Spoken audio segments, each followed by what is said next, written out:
A lot of the work in this lab really started the summer when I spent at Naval Research Lab, where we sort of asked the question whether it is possible for a team of robots to be able to map effectively ocean currents.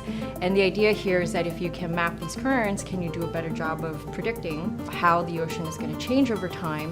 The Navy is very interested in this, not just because the ocean, is this big driver in terms of the climate weather patterns around the globe, but also it gives you an ability to do forecasting and predicting where things like contaminants spread, or if you have a downed aircraft, how are you supposed to focus your search and rescue efforts.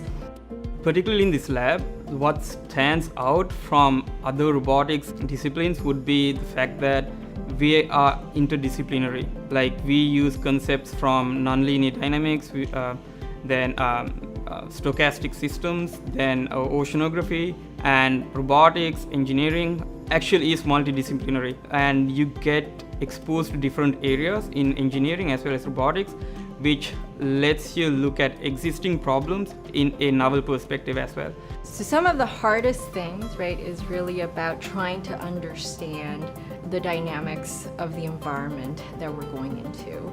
And so oftentimes what happens is, we spend a lot of time trying to understand just the basics of oceanography, the basics of fluid mechanics. So think about having a team of robots out there constantly monitoring the oceans, uploading that data to some model in the cloud that is constantly being updated.